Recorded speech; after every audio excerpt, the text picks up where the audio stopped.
She texted me, "I really like you, but I think we should just stay friends." I replied, "Thank you for being honest." From that moment, I decided to treat her like any ordinary friend, no fine dining, no expensive gifts. Just a week later, she mentioned my name in her latest post, "I really like you, but I think we should just stay friends." Prat 1.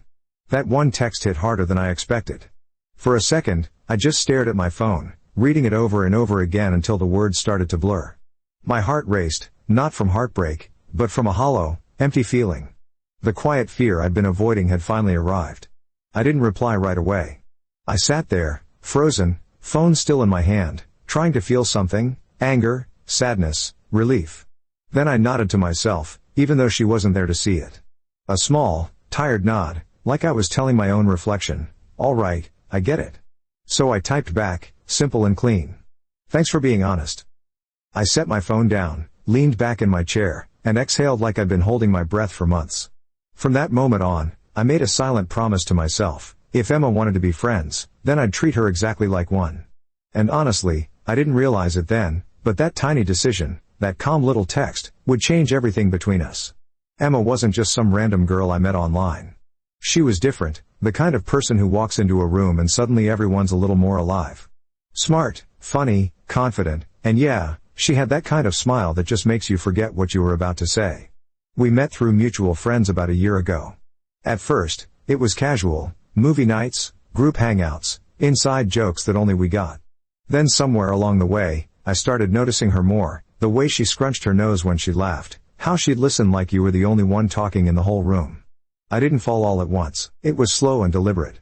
6 months of showing her what she meant to me without ever saying it out loud.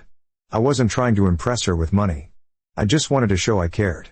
When she mentioned she loved sushi, I booked a table at her favorite spot. When her earbuds broke, I replaced them for her birthday. If she needed someone to talk to, I was there. Midnight calls after bad days, random drives around the city, small things that felt like they mattered. And the thing is, she did seem to care. She'd smile when I showed up. She'd lean on my shoulder when we watched movies. She'd call me her favorite person. You know, all those little gestures that make you believe maybe she feels the same. So yeah, I thought we were building something real, something mutual. Turns out I was just building a version of us that only existed in my head. When she sent that we should just be friends text, it wasn't even anger that hit me. It was embarrassment, like I'd been reading a completely different script this whole time. But I guess that's on me. I never asked what page she was on. Looking back, I realize how much I'd made her a priority when I was just an option. I was always the one texting first, planning hangouts, buying gifts, checking in. She never asked for it, but she also never stopped me. And that's the part that stings, how easy it was for her to accept everything without giving much back. And yet I don't hate her for it.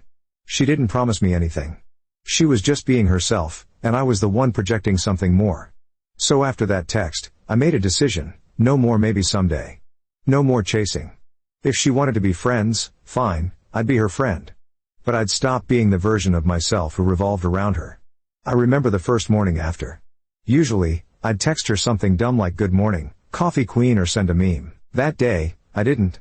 I just got up, made my own breakfast, and let the silence stay. It felt weird at first, like breaking a habit. But underneath that awkward quiet, there was a strange sense of relief, like I'd finally stepped off a treadmill I didn't realize I'd been running on. That's when I knew I wasn't going to play the same role anymore. From now on, Emma would be just another friend. At least, that's what I thought. The shift started immediately, not with a grand gesture or some new me speech. Just quiet, subtle changes that even I barely noticed at first. I'd reply, but only when I had time. "Hey, wanna grab coffee later?" "Can't today." "Maybe some other time." "What are you up to?"